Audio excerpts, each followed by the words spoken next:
দর্শক শ্রোতা ও এমপিভুক্ত বেসরকারি শিক্ষা প্রতিষ্ঠানের শিক্ষক ও কর্মচারীবৃন্দ সালাম নেবেন। আসসালামু আলাইকুম ওয়া রাহমাতুল্লাহি ওয়া বারাকাতুহু। আমি আজ আপনাদের জন্য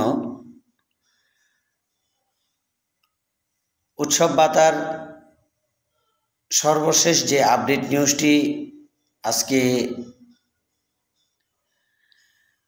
অনলাইন পোর্টাল হতে সংগ্রহ করা হয়েছে সেই বিষয় সম্পর্কে আপনাদেরকে কিছু ধারণা দেব। আশা করি পুরো ভিডিওটি শুরু থেকে শেষ অবধি না টেনে বা স্কিপ না করে শেষ পর্যন্ত দেখতে থাকুন। তো আসুন এখন জানবো আমরা বিস্তারিত। বেসরকারি এমপিওভুক্ত শিক্ষকদের উৎসব ভাতা বৃদ্ধির প্রস্তাবে সম্মতি দিয়েছে অর্থ মন্ত্রণালয়।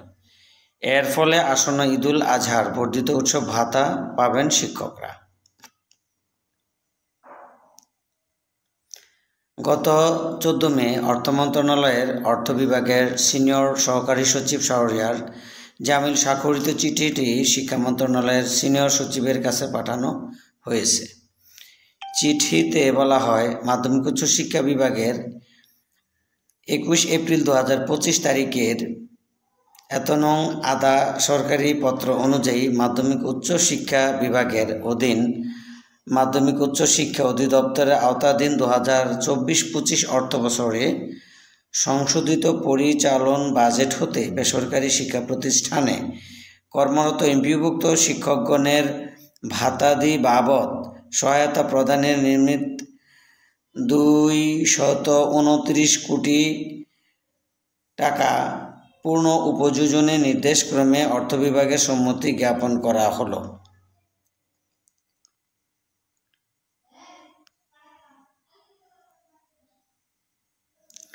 শর্তে বলা হয়েছে, এ অর্থ ব্যয়ের ক্ষেত্রে সরকারের প্রচলিত সকল আর্থিক বিধিবিধান ও নিয়মাচার যথাযথভাবে অনুসরণ করতে হবে। এ অর্থ সংশ্লিষ্ট কোডে সমন্বয়পূর্বক চলতি 2024-25 অর্থবছরের সংশোধিত বাজেট কর্তৃত্বের অংশ হিসেবে গণ্য হবে।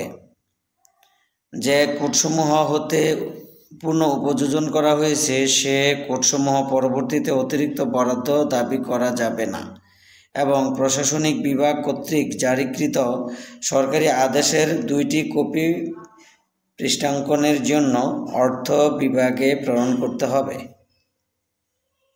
আরও একটি বিষয় এখানে বলে রাখি, সেটি হচ্ছে যে অত্যন্ত দুঃখ এবং ভারাক্রান্ত মন নিয়ে বলতে হচ্ছে যে তৃতীয় এবং চতুর্থ শ্রেণীর কর্মচারীদের বর্ধিত উৎসব ভাতা কোনো খবর পাওয়া যায়নি, অর্থাৎ পূর্বে নেই তাদের উৎসব ভাতা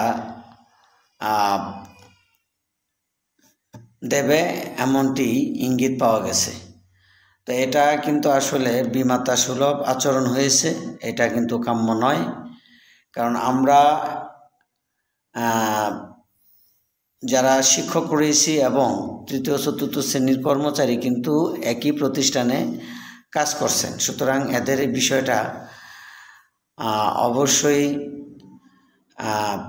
ঊর্ধ্বতন কর্তৃপক্ষ বিবেচনায় এনে তাদেরকেও ঈদুল আজহা অনুষ্ঠিত হবার পূর্বেই বর্ধিত উৎসব ভাতা দেবার জোর দাবি জানাচ্ছি। তো আজকের মতো ভিডিওটি এখানে রাখছি। আল্লাহ হাফেজ।